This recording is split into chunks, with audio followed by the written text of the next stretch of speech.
April 27th, 2013. At 22,000 feet on Everest, a crowd of roughly 100 Sherpas surrounded 3 elite climbers, rocks flying, fists landing, death threats echoing across the ice. Ueli Steck, Simone Morrow, and Jonathan Griffith were minutes from being killed at Camp 2. Every foreigner on the mountain backed away, except one woman. Melissa Arnot walked straight into the mob and did something that stopped them cold. But this wasn't a spontaneous brawl on the Lhotse face. What erupted that day had been building since the very first footprints on the summit. And to understand how it came to this, you have to go back to 1953. In May 1953, as Edmund Hillary and Tenzing Norgay stepped onto Everest's summit, the world caught its first glimpse of the Sherpa role in high-altitude climbing. Yet, behind the headlines, the reality was starkly different. Sherpas were hired as porters, essential but invisible, carrying loads through the Khumbu icefall, setting up camps, and risking their lives for foreign ambitions. Tenzing Norgay's triumph brought fleeting recognition, but not equality. When the Nepalese government introduced the first official summit permits in 1985, the fee for a foreign team was set at $11,000, money that flowed to the Ministry of Tourism, not the Sherpas who opened the route. By the early 1990s, the commercial expedition boom was underway. Western guides negotiated lucrative contracts, while Sherpa wages remained informal, cash paid daily, often without written agreements or basic insurance. A high-altitude Sherpa might earn $150 to $200 a day, about a third of what a Western guide received for the same climb. The Sherpa Association, founded in 1990, began to push for standardized pay and safety equipment, but coverage was limited and the risks remained immense. The numbers tell a story of balance. In 2000, Nepal issued around 300 Everest permits. By 2010, that number had doubled. Yet, even as expeditions multiplied, the wage gap persisted. Western guides could earn $700 to $850 a day, while Sherpa wages climbed slowly, $250 in 2000, $320 by 2010. When porters staged their first strike in 2008, demanding a $350 minimum and full life insurance, it forced negotiations but only modest reforms. The pattern repeated after disasters. The 2012 Manaslu avalanche killed 13 Sherpas, prompting a new insurance clause, but only after families were left with little support. The economics of Everest created a 2-tier system. Tourism revenue surged past $500 million a year, but less than 5% reached Sherpa households directly. Most of the money stayed with foreign companies and the government. Data from the Mountaineering Federation of Nepal shows that from 1990 to 2025, Sherpa rope fixers suffered a mortality rate 3 times higher than Western guides. Over 70% of Sherpa deaths occurred in the icefall, often while fixing ropes for others to follow. By the dawn of the 2010 era, Sherpa guides were no longer just porters, they were professionals, essential to every summit, yet still excluded from the profits and recognition their labor made possible. The seeds of resentment had been sown early, watered by each season's risk, and left to grow in the shadow of the world's highest mountain. By the start of the 2010s, Everest had become a marketplace where ambition and money collided at the highest altitude on Earth. Permit fees surged, $10,000 per climber by 2012, with full-service expeditions charging $30,000, $60,000, sometimes even more. Luxury packages promised gourmet chefs and personal documentary crews, while the Sherpa guides remained the backbone, earning a fraction of the client price. The numbers told a stark story. A Western climber could pay $45,000 for a summit attempt, while a senior Sherpa might see $5,500 for a season's work. The gap was no longer hidden. That year, a Reddit post on Our Mountaineering listed out the salaries: $5,300 for a lead Sherpa, $45,000 for the foreign client. The thread exploded, drawing thousands of comments and pushing the wage debate into the open. Hashtags like #SherpaRights and #EverestPay flooded Twitter, forcing major expedition companies to publish their pay sheets for the first time. Anonymous accounts claiming to be Sherpa rope fixers began to appear on Facebook and Instagram, posting photos of frostbitten hands and pay stubs, tagging Western sponsors and media outlets. The message was blunt: We risk our lives for your glory. Where is our share? The 2012 Manaslu avalanche, which killed 13 Sherpas, sharpened the anger. Photos of grieving families and meager insurance payouts went viral, sparking petitions and calls for a strike. The Sherpa Association, emboldened by online support, began circulating open letters demanding standardized contracts and full life insurance. Operators who resisted found themselves named and shamed in viral posts. The pressure was relentless, and for the first time, foreign climbers arriving in Kathmandu faced questions about labor equity before they even set foot on the mountain. The profit surge also fueled resentment within the Sherpa community itself. Veteran guides watched as foreign outfitters pocketed the bulk of the climbing fee, while younger Sherpas, fluent in English and social media, leveraged their new platforms to demand change. The old code of silent endurance was breaking down.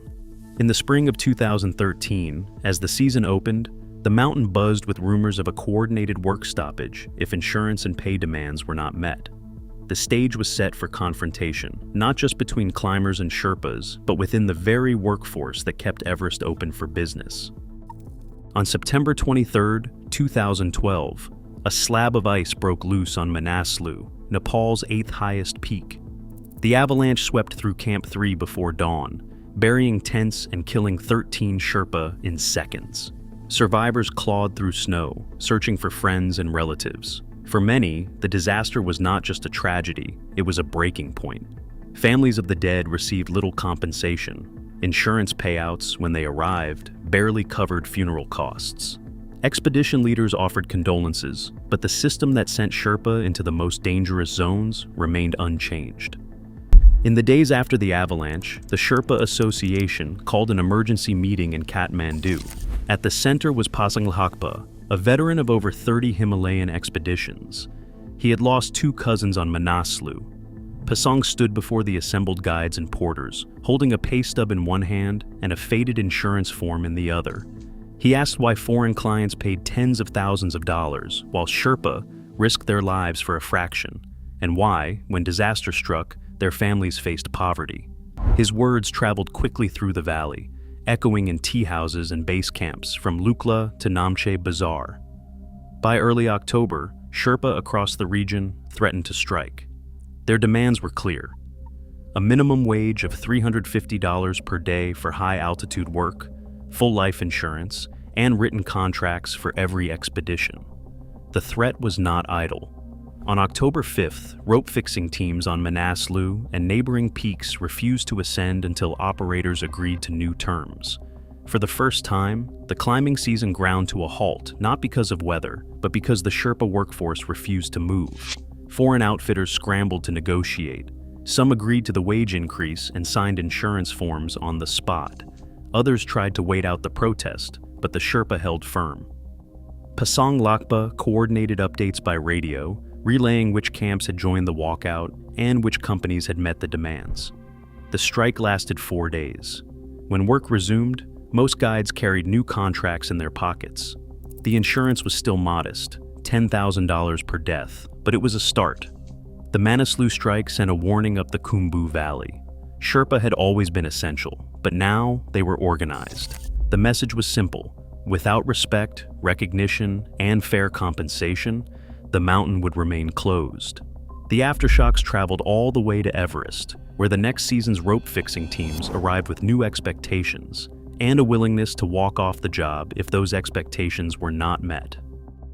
3 outsiders arrived at Everest Base Camp in April 2013, each carrying their own legend and a shared sense of purpose. Ueli Steck, the Swiss machine, was famous for speed ascents that rewrote what was possible on vertical ice. His solo of the Eiger North Face in under 3 hours had made headlines worldwide. Steck's technical skills and relentless drive earned him a reputation as one of the world's fastest and most precise alpinists. Alongside him stood Simone Moro, the Italian veteran known for winter firsts and high-altitude rescues. Moro had survived avalanches and helicoptered stranded climbers off Himalayan peaks. He was as comfortable in the cockpit as he was on a knife-edge ridge, with 4 Everest attempts behind him, and a reputation for speaking his mind. Completing the trio was Jonathan Griffith, a British photographer and climber with a knack for capturing the raw danger of the world's highest places. Griffith's camera had documented everything from the Alps to Alaska, but on Everest, he was more than an observer. He was an active rope partner, trusted by Steck and Morrow to keep pace and keep watch. Their mission was ambitious, an alpine-style push on the South Col route, moving fast and light, aiming for a new standard on the mountain. They arrived with a valid Nepalese climbing permit, stamped and paid for, a requirement for all foreign expeditions since the government tightened regulations in the 1980s. The trio's plan was to acclimatize quickly, then attempt a direct line up the Lhotse face, away from the crowded commercial ropes. For Steck and Morrow, this was a chance to test themselves on their own terms, not as clients, but as peers, prior to the Sherpa fixing teams. But Everest in 2013 was not a blank canvas. The mountain's schedule was tightly choreographed by the rope-fixing crews, mostly Sherpas hired by the largest commercial operators. Every ascent, every rest day was mapped out weeks in advance. Any deviation could trigger friction, especially with the new expectations for labor rights and respect after the previous year's deadly Manaslu avalanche. The Europeans' presence was noticed immediately. They were not part of any commercial group, and their independence set them apart in a season already tense with rumors of strikes and demands for better pay. At base camp, whispers circulated about the trio's intentions. Some guides worried they would disrupt the fixing schedule, risking the safety of everyone above Camp 2. Others admired their skill, but questioned whether even the best climbers could navigate Everest's new political landscape without incident.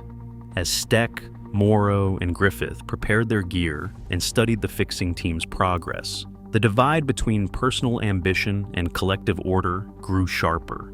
In a place where every rope, every anchor, was a matter of life and death, the mountain was about to test not just the limits of endurance, but the boundaries of trust between outsiders and the Sherpa workforce.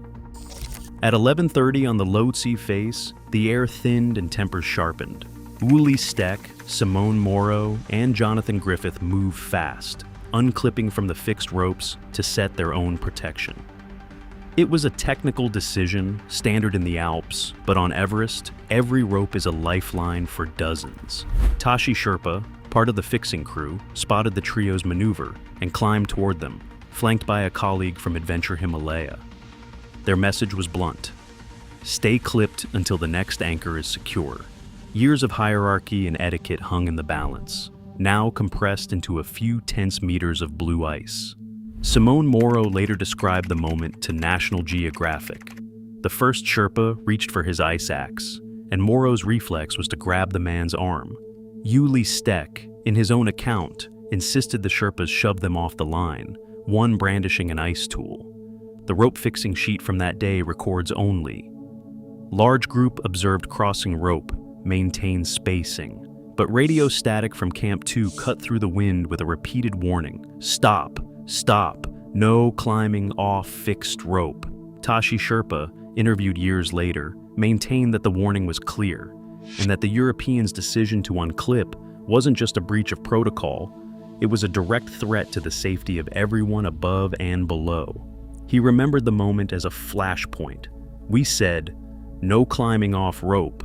They did not listen. In the chaos, conflicting instincts took over. Morrow's hand on the Sherpa's arm, Steck's defensive posture, the Sherpa's move to block the line, all of it played out in seconds. Greg Vernovich's GPS log at Camp 2 marked a sudden stop and retreat, matching the timeline of the confrontation. No one was injured, but the trust that held the mountain together had been severed. The argument on the ice was over, but the fuse had been lit. The next move would not be a technical decision, it would be a question of survival.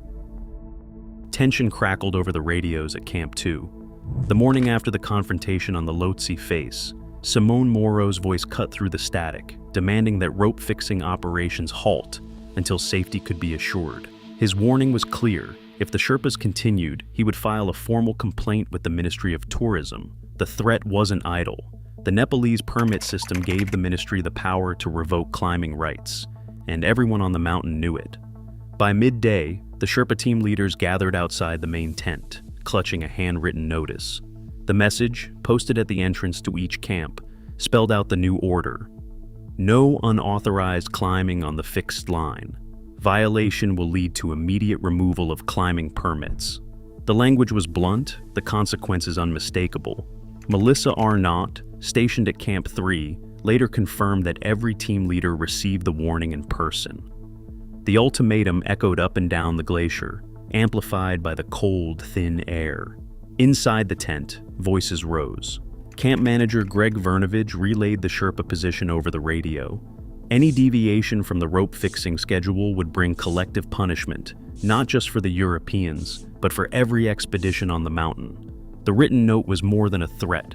It was a line in the snow, backed by the full weight of the Sherpa workforce. Moro's frustration spilled into the open. He argued that the fixing crew's schedule left no room for independent climbers, that the permit system favored big operators and left little space for those who moved fast and light. The Sherpa leaders, led by Mingma Tenzing and Tashi Sherpa, countered that discipline and safety demanded strict order. The radio transcript from that hour records terse exchanges and repeated warnings to respect the rope fix schedule.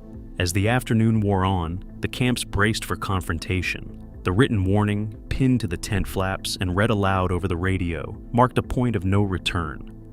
The threat of permit revocation raised the stakes for every climber on the mountain. In the corridors between tents, word spread.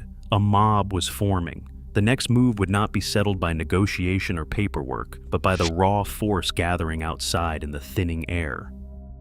A roar swept through Camp 2 as the crowd formed. Within minutes, what started as a handful of rope fixers multiplied into a surging mass.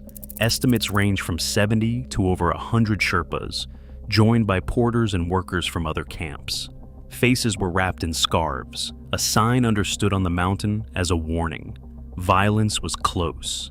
Inside a battered tent, Ueli Steck, Simone Moro, and Jonathan Griffith huddled together, their escape route blocked. Stones cracked against the fabric. Shouts in Nepali and English blended with threats, some directed at Steck by name. The mob demanded an apology, but the mood had tipped past negotiation. Greg Vernovich, the camp manager, stood at the tent flap, relaying frantic GPS coordinates and radioing for help. His logbook entry for that hour records a sharp spike in heart rate and a single word, M-A-B. The GPS track from his device captured a tight circle around the tent, then a sudden retreat as the crowd surged forward. Moro was dragged into the open, forced to his knees. He later recounted being punched, kicked, and threatened with a knife, his heavy clothing absorbing the worst of the blows. Griffith ducked behind a rock, watching as stones flew and the shouting reached a fever pitch. Steck, the focus of much of the anger, stayed inside, aware that stepping out could trigger a fatal attack. The scene teetered on the edge of catastrophe. Vernovich's radio calls went unanswered as the crowd pressed in, demanding the trio leave the mountain immediately. The threat was clear. If they remained, they would not survive another hour. At that moment, the situation shifted, not because of any concession from the climbers or the crowd, but because a new figure appeared at the edge of the circle, determined to stop the violence before it claimed a life. Melissa Arnot stepped into the chaos with the authority of someone who knew both the mountain and its people. The shouting crowd, faces masked, fists clenched, closed in around the battered tent. Stones had already torn the fabric. Simone Moro knelt in the dirt, bruised and bloodied. Jonathan Griffith pressed himself against the tent wall, eyes fixed on the circle of boots and ice axes. Ueli Steck stayed inside, waiting for an opening that never came. Arnot, a veteran of 4 Everest summits and a certified wilderness EMT, moved through the mob without hesitation. In Sherpa culture, harming a woman is unthinkable, a taboo that carries deep shame. She placed herself between the climbers and the crowd, arms outstretched, her back to the Sherpas. Witnesses recall her voice cutting through the noise, switching from English to Nepali. "Stop! No blood today!" The crowd hesitated. Some Sherpas, who had known her for years, lowered their stones. Others, fueled by anger and fear, kept shouting for Steck to come out. Arnot's EMT training brought another layer of authority. She called out injuries in both languages, demanding space to check Moro's wounds and insisting on calm. The EMT notes from her log that day list a swollen cheek, a torn jacket, and the beginnings of shock. She spoke the names of Sherpa leaders, Mingma, Tashi, reminding them of her years on the mountain, her work with the Juniper Fund, her history of treating injured guides and porters alike. The mob's momentum faltered. The violence, so close to tipping into tragedy, paused long enough for the climbers to gather themselves. For nearly 20 minutes, Arnot held her ground, refusing to move until the threat receded. Her presence and the cultural code she invoked gave the crowd a way to back down without losing face. The immediate danger passed, not through force or apology, but through a single act of courage that drew on years of trust and understanding. In that frozen moment, survival depended less on strength than on knowing which lines could not be crossed. The ultimatum left no room for negotiation. The notice, posted in clear block letters at every camp, warned that any violation of the rope fixing order would mean immediate permit revocation. For Ueli Steck, Simone Moro, and Jonathan Griffith, the message was unmistakable: leave now or risk open violence. The trio gathered what gear they could carry, stuffing essentials into packs while the crowd outside watched every move. There was no time for debate. The descent from Camp 2 to base camp would take them through the Khumbu Ice Fall, a labyrinth of shifting seracs and crevasses, notorious for swallowing climbers whole. A Sherpa escort, assigned more as a guarantee of compliance than for safety, flanked the group as they moved out. The GPS logs from that morning show a sharp drop in altitude over a span of just under 4 hours, a pace that left little margin for error. The route was treacherous even on a calm day, but now every step was shadowed by the threat of pursuit. The written warning had been pinned to tent flaps and repeated over the radio. Any deviation, any delay, might trigger another confrontation. On the descent, the climbers moved in silence, eyes fixed on the maze of blue ice. The Khumbu Ice Fall, responsible for more deaths than any other section of Everest, offered no forgiveness. Each ladder crossing, each jump over a crevasse, was a reminder of the risks that Sherpas faced every season, often alone, often unrecognized. Steck, Moro, and Griffith reached base camp by late afternoon, physically intact but shaken. The organized withdrawal, mapped by GPS and recorded in the expedition logs, ended the immediate crisis. But the mountain's tensions had only been pushed lower, not resolved. The next step would take place at a table, not on the ice. On April 30th, 2013, the chaos that had shaken Camp 2 gave way to a formal attempt at reconciliation. Expedition leaders, Sherpa representatives, and officials from the Ministry of Tourism gathered in a canvas-walled mess tent, the air still heavy with the memory of violence.